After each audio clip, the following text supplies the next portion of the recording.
and in a suit of armor. Take that off, what are you? Genius, billionaire, playboy, philanthropist. Kalau kamu dengar nama Robert Downey Jr., apa yang langsung terlintas di pikiran kamu? Mungkin sebagian besar dari kita akan langsung mengingat sosok Tony Stark, pengusaha jenius, miliarder flamboyan, dan tentu saja Iron Man. I am Iron Man.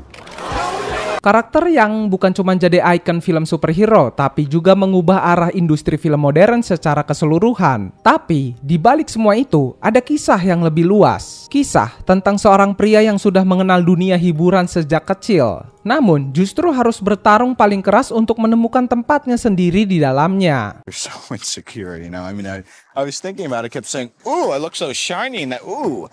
Or, you know, oh, there was a lot of this, ooh. And sitting with people, some people enjoyed it or, you know, but then you start wondering if your friends are just going to say, yeah, you were a killer. Lahir di tengah keluarga yang sudah lekat dengan dunia film, Robert kecil tumbuh dengan cara yang tidak biasa. Ayahnya seorang sutradara film indie yang eksentrik, ibunya aktris dan rumahnya seringkali lebih mirip lokasi syuting ketimbang tempat tinggal biasa. Di usia yang bahkan belum bisa disebut remaja, ia sudah masuk ke dunia yang penuh ekspektasi, kebebasan, tapi juga tekanan besar yang tidak semua anak siap hadapi. Dan dari sinilah semuanya perlahan terbentuk baik sisi kreatifnya maupun luka-luka kecil yang terus menumpuk seiring waktu. Yang menarik, sejak awal karirnya, Robert memang tidak pernah bermain aman. Ia bukan tipe aktor yang memilih peran-peran ringan hanya demi popularitas. Bahkan di usia muda, ia sudah tampil dalam film-film dengan tema berat, aneh, bahkan kontroversial. Not particularly. Tapi, dari situ juga terlihat jelas bahwa dia punya sesuatu yang berbeda. Kemampuan untuk membuat penonton merasa bahwa karakter yang ia mainkan benar-benar nyata. Emosinya mentah, ekspresinya tajam, dan kehadirannya selalu terasa. Namun seiring waktu, dunia hiburan yang membesarkannya juga mulai menunjukkan sisi gelapnya. Popularitas datang cepat, tapi begitu juga dengan berbagai godaan yang menyertainya. Dunia selebriti penuh pesta, tekanan, ekspektasi tinggi perlahan-lahan menggerogoti apa yang dulunya tampak gemilang. Di titik tertentu, Robert terlihat seperti sedang berjalan di atas tali, seimbang tapi goyah dan sayangnya kadang jatuh. Tapi seperti halnya film dengan alur cerita yang kompleks, kehidupan nyata pun penuh dengan babak-babak tak terduga. Datanglah masa di mana dunia mulai melupakannya, tawaran film menyusut, citra publik merosot, dan banyak orang mulai menganggap karirnya sudah selesai. Tapi justru di masa-masa inilah terjadi sesuatu yang perlahan mengubah arah hidupnya. Bukan perubahan instan, bukan pula keputusan satu malam, tapi langkah kecil yang akhirnya membawa dia kembali naik ke permukaan. Dengan cara yang mungkin tidak disangka oleh siapapun. Dan di puncak dari semua itu, datanglah satu momen yang mengubah segalanya, peran sebagai Tony Stark.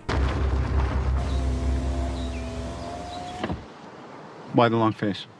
Let me guess, he turned into Sebuah karakter yang entah kebetulan atau tidak sangat mencerminkan banyak sisi dari kehidupan Robert itu sendiri. Arogan tapi rapuh, cerdas tapi sering tersesat, dan pada akhirnya mencari makna lebih dari sekedar gelar atau kekuasaan. Karakter ini tidak hanya membawa dia kembali ke dunia hiburan, tapi juga membuktikan bahwa kadang satu peran bisa menjadi titik balik yang mengubah segalanya. Sebelum jadi Iron Man, sebelum namanya jadi simbol kebangkitan dan kesuksesan, Robert Downey Jr. hanya seorang anak laki-laki kurus yang tumbuh di tengah dunia yang gak biasa. Ia lahir pada 4 April 1965 di New York City. Dan sejak kecil, lingkungan tempat Robert tumbuh bukanlah lingkungan normal. Rumahnya lebih sering jadi tempat syuting dan diskusi film dibandingkan ruang keluarga. Ia terbiasa melihat kamera, skrip, dan para seniman. Dan dari situ pula, ia mulai belajar tentang dunia seni. Tapi juga terbiasa dengan gaya hidup orang dewasa sejak usia yang sangat muda. Film pertama Robert adalah Pound tahun 1970. Ketika dia baru berusia 5 tahun, ia tampil sebagai seekor anak anjing. Ya, kamu gak salah dengar, karena film itu memang absurd. Khas karya ayahnya yang eksperimental. Tapi dari situlah bibit-bibit aktingnya mulai kelihatan. I was asked to say, which is, got any hair on your balls? Sejak kecil, dia sudah terbiasa mengeksplorasi emosi dan karakter, seperti bermain peran adalah hal yang alami buatnya. Tapi bukan cuma soal akting, Robert kecil juga belajar tentang kekacauan, ketidakteraturan, dan betapa tipisnya batas antara seni dan kehancuran. Masalahnya, Robert Downey Sr. bukan cuma mengenalkan dunia film ke anaknya, ia juga secara nggak langsung mengenalkan narkoba. I think there's an aspect of it that's clearly has to do with one's own morality, because it's too easy to jump on that wagon of it's a disease and my brain's been hijacked and I no longer have a choice in the matter. I think there's that element for sure, but past a certain point you have to stand up inside yourself and change. Di satu wawancara, Robert pernah bilang kalau dia pertama kali pakai ganja di usia 6 tahun. Dan itu diberikan langsung oleh ayahnya. Karena bagi ayahnya itu semacam bagian dari hidup. Tapi buat Robert kecil, itu jadi benih dari kehancuran yang pelan-pelan tumbuh di dalam dirinya. It was the missing ingredient for a while. Meski begitu, bakat Robert gak bisa disangkal. Di usia remaja dan awal 20-an, dia mulai merintis karir aktingnya sendiri. Penampilannya di Saturday Night Live sempat mencuri perhatian. I know why whales beach themselves. Spider-Man told me! Lalu, dia mulai muncul di film-film remaja seperti Weird Science dan Less Than Zero, yang justru sangat mencerminkan kehidupannya sendiri, memerankan anak muda yang tenggelam dalam narkoba dan kekosongan hidup. Thought I'd find you here. Having trouble at home. Which one? All of them. Puncaknya datang di awal 90-an ketika ia memerankan Charlie Chaplin di film Chaplin tahun 1992. Di sana, semua orang melihat ini bukan aktor biasa. Gestur tubuhnya, ekspresi wajahnya, cara dia menyelami karakter. Itu semua menunjukkan kelas akting yang sangat tinggi. Dia bahkan dapat nominasi Oscar untuk peran itu, dan semua orang yakin Robert Downey Jr. adalah salah satu aktor terhebat di generasinya. I worked with a man named Johnny Hutch, who's, of Benny Hill fame. And he kind of said, from the beginning, no pads for Robert. Tapi seperti lilin yang menyala terang, Robert juga mulai terbakar dari dalam. Popularitas dan tekanan yang datang bersamaan dengan ketenaran mulai membuatnya rapuh. Di luar layar, ia bukan lagi seorang aktor berbakat yang menawan. Ia adalah seorang pria muda yang mulai kehilangan kendali atas kehidupannya. Oke, setelah sukses besar lewat Chaplin, seharusnya semuanya berjalan lancar. Robert Downey Jr. ada di puncak, dihormati, digemari, dan dianggap sebagai salah satu aktor paling berbakat yang dimiliki Hollywood. Tapi, semua itu justru jadi titik awal dari kejatuhan panjangnya. Ia berjuang melawan dirinya sendiri, kecanduan narkoba yang ditanam sejak kecil dan terus tumbuh seiring bertambahnya usia. Clearly hammered. And what did Tom do? He was just feeling fear and sadness, I think. Robert sering datang ke lokasi syuting dalam keadaan tidak sadar. Kadang tampil brilian, kadang tidak bisa diandalkan sama sekali. Tapi yang paling memprihatinkan adalah bagaimana ia semakin kehilangan kontrol atas dirinya sendiri. Kecanduan itu bukan lagi rahasia. Ia sudah mulai tertangkap publik dalam kondisi mabuk. Lalu pada tahun 1996, Robert ditangkap karena mengemudi dalam keadaan mabuk dan di mobilnya ditemukan heroin, kokain, dan pistol. First of all, my dirty secret is I'm not actually all that good. The Iron Man actor, Robert Downey Jr., was arrested in 1996 and charged with driving under the influence. Police also discovered substances as well as a firearm.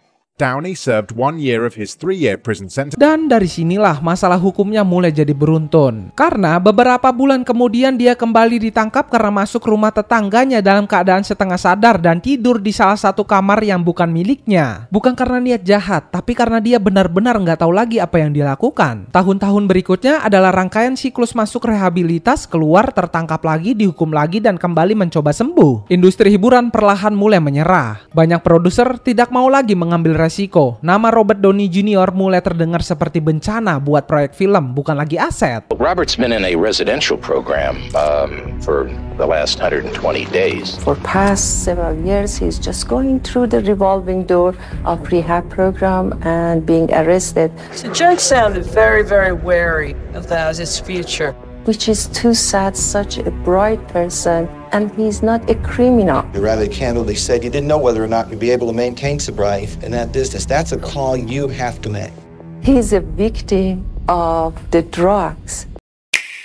Titik terang itu akhirnya datang dari tempat yang gak disangka, lokasi syuting. Pada tahun 2003 saat syuting film Gattaca, Robert bertemu dengan seorang produser muda bernama Susan Levin. Awalnya, Susan tidak begitu tertarik, dia tahu betul reputasi Robert saat itu. Nah, inilah yang menarik, untuk pertama kalinya dia benar-benar berusaha membuktikan bahwa dia bisa berubah. Ia berhenti memakai narkoba, ikut rehabilitas dengan serius, dan mulai menjalani hidup yang lebih sehat. Lalu, Susan pun pelan-pelan membuka hati, dan hubungan mereka berkembang tidak hanya sebagai pasangan, tapi sebagai tim yang saling mendukung. Incredibly normal. What is it about her that has made you who you are? Falling in love helps. A lot. It's something to live for. Yeah. And such a nice guy. He makes me laugh like no one can. Setelah bertahun-tahun dianggap sebagai orang bermasalah di Hollywood, nama Robert Downey Jr. akhirnya mulai dilirik lagi. Tapi jalan menuju comeback sejatinya baru benar-benar terbuka saat Marvel Studios mencari aktor untuk memerankan Tony Stark dalam proyek film Iron Man.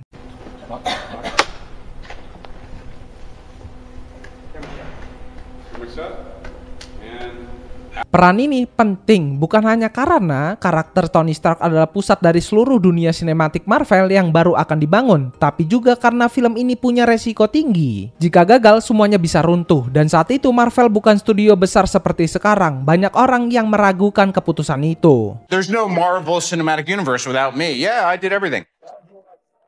Dan yaps, film Iron Man dirilis tahun 2008 dan sukses besar. Film ini jadi pondasi dari seluruh Marvel Cinematic Universe. Tapi, yang lebih penting, Robert Downey Jr. berhasil membuktikan bahwa dia bisa kembali lebih kuat dari sebelumnya. Hollywood menyambutnya kembali, bukan dengan keraguan, tapi dengan tepuk tangan.